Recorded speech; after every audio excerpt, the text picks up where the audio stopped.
Hey everybody, this is Jeff Veal, the business guru, coming to you from downtown Manila in the Philippines. Got an awesome guest today from my home country of all places, back in Sydney, where I spent many a year, left 13 years ago. His name is Martin Speiser, a director and financial planner. Masu Financial Management Pty Limited, financial services. Been doing this for 30 years, guys. You think the guy might know a little bit about it?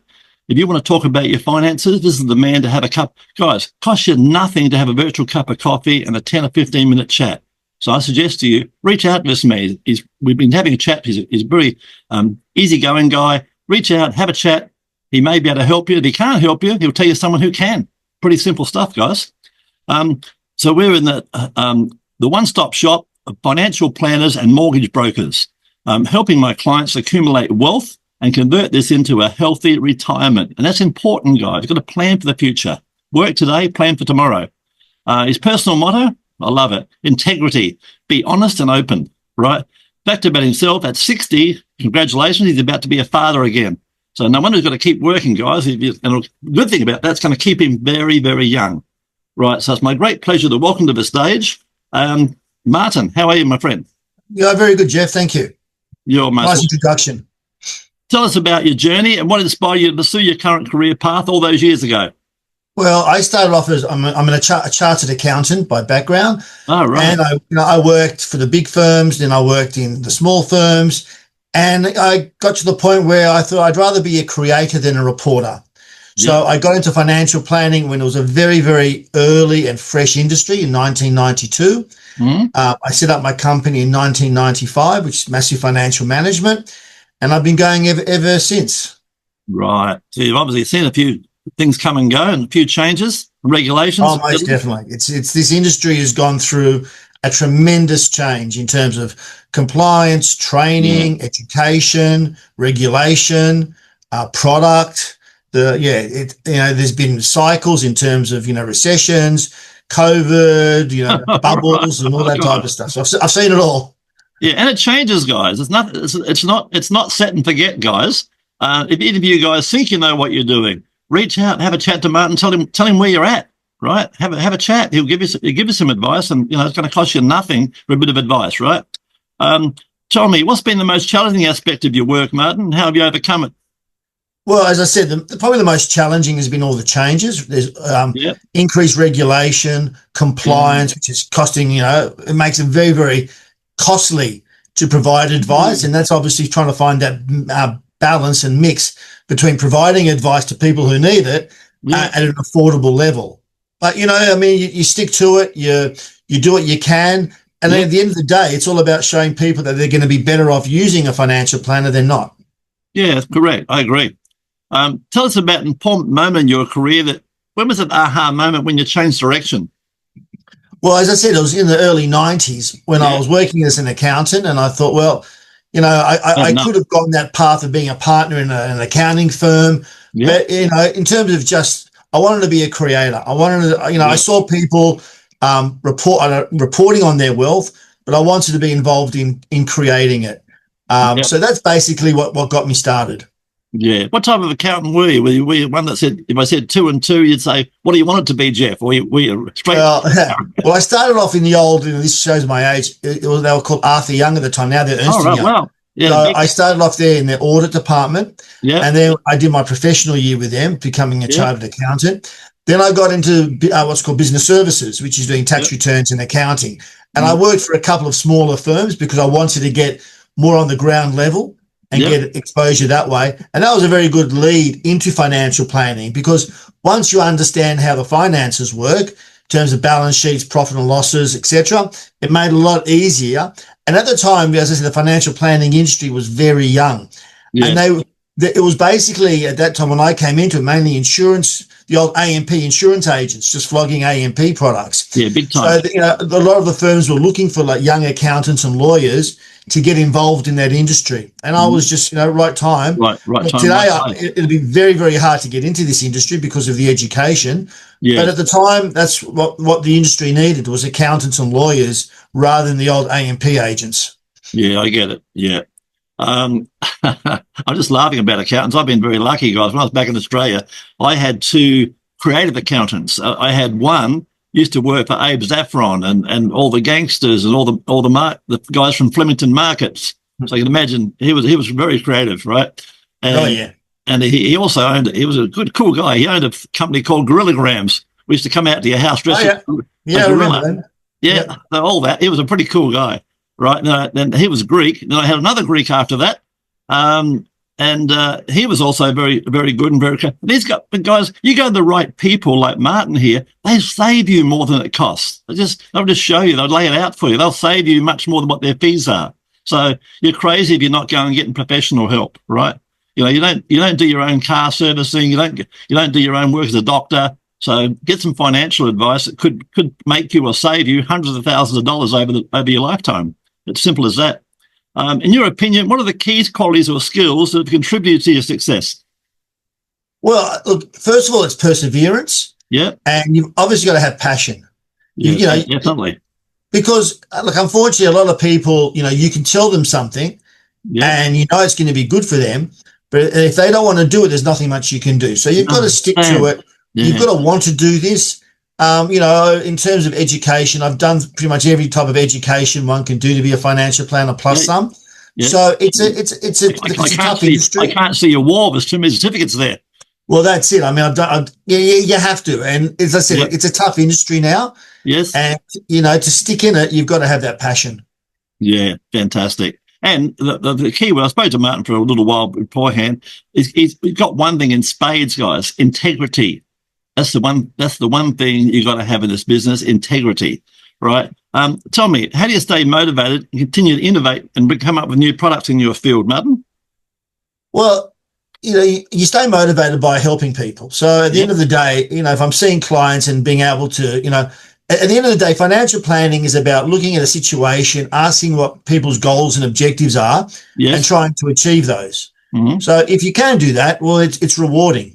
Mm-hmm. And so that's how I stay in it, because while I keep seeing new clients and helping my existing clients and seeing where they can get to in their journey. And as I've said, and what you've said, I've taken now people from accumulating wealth to retirement. And that's a very rewarding thing, knowing that all these years of building wealth has now led to them being able to replace their what we call personal income with passive income.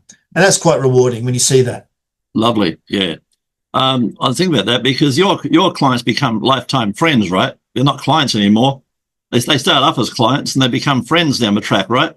Exactly. I mean, but you've got to look after people, Absolutely. Not so much just because of regulation, but it's the right thing to do. So at the end of the day, if you do the right thing by people, comes around. They'll stick with you. Yeah. What goes around comes around. Tell us, if you can, tell us about a recent project or achievement you're particularly proud of, apart from being a dad at 60. What else? Well, look, at the end, as I've said, I'm now in the process, because I've been around for so long. Yep. And I've said, taking people from an accumulator to a retiree. So that's very, very rewarding when you know that all these years of work has actually worked.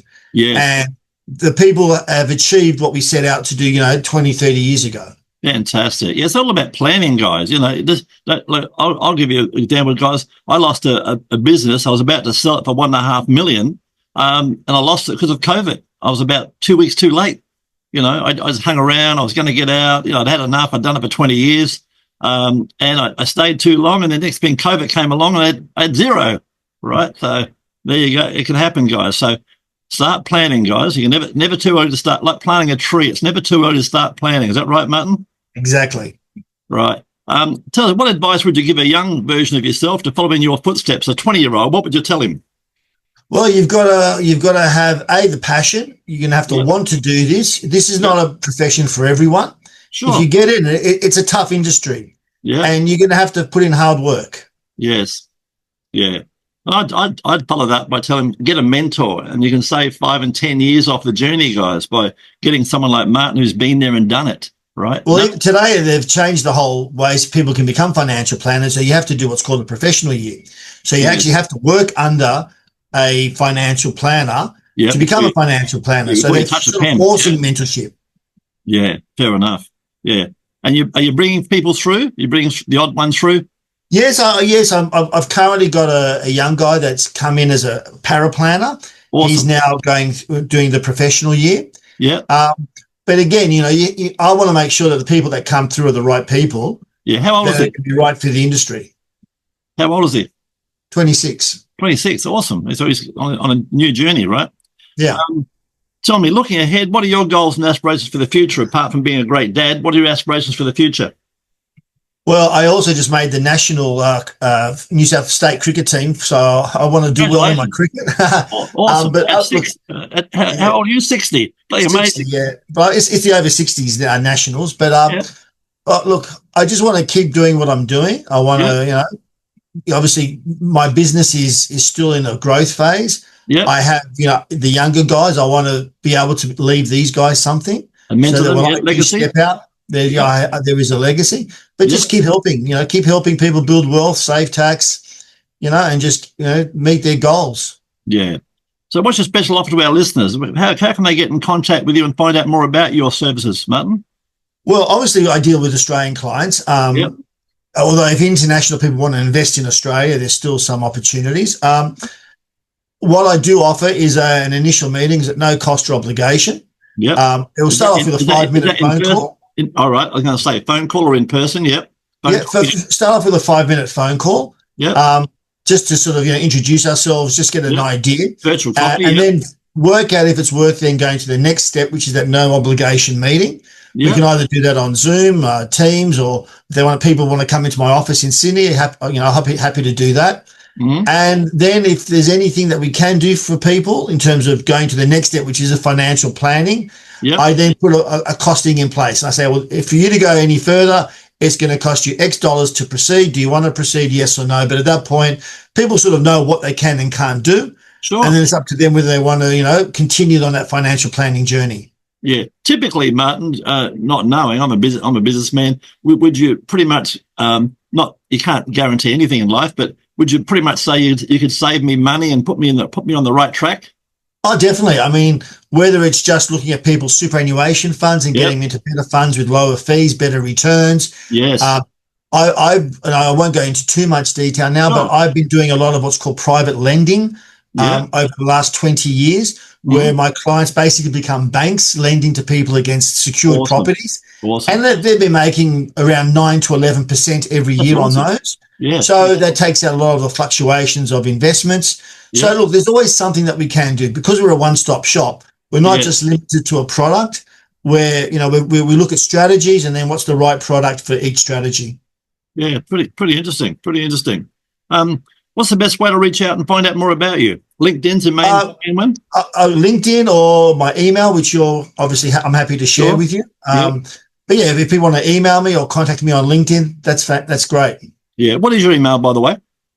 It's martin.speiser, Speiser, at Masu, masu.com.au. Right. Fantastic. Before we wrap it up, we know you're going to be a new dad. We know you're in the cricket team. What's a fun fact about yourself that most people don't know?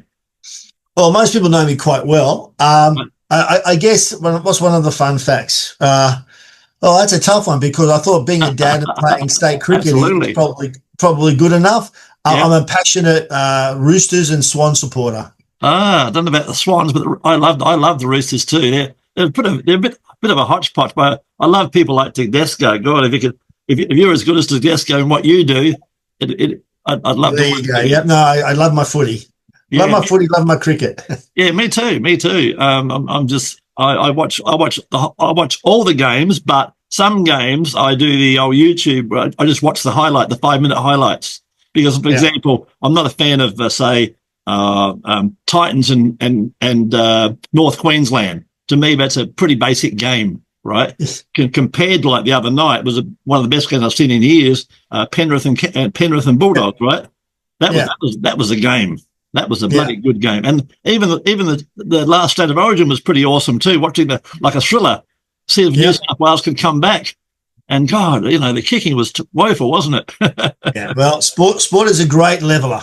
Absolutely. Even David's got a chance against Goliath, as we know. So guys, if you want to be on 15 Minutes of Fame, just like Martin, feel free to reach out. Think about it, guys. A TV commercial to get you some exposure would cost you about 30 grand. They might go to the fridge and grab a beer, make a burger, or go to the loo and miss the whole darn thing. In your city, 5 or 10 radio spots going to set you back probably $3,000. And they may play them as they do at 2 o'clock in the morning when no one's listening. But come on, 15 minutes of fame, and we'll put you across all the social media channels with all your links, just like we will do for Martin. And you're going to meet some bloody interesting people, and you're going to learn a bit. So go onto our channel, have a look at what we've already interviewed, guys, over 300 people now, and reach out to Martin. And the invitation's there for you guys. Reach out, have a virtual cup of coffee. Costs you nothing for that 5-minute chat, guys. And you might learn something, and he might be able to show you a way how you can make money. Remember, you don't know it all. None of us know it all, guys. No one knows it all. And my coach used to tell me all the time, you don't know what you don't know. So ring up Martin and find out. Thanks for being on the show, Martin. You've been an awesome guest, my friend. Thanks, Jeff. Nice to be on it. Likewise.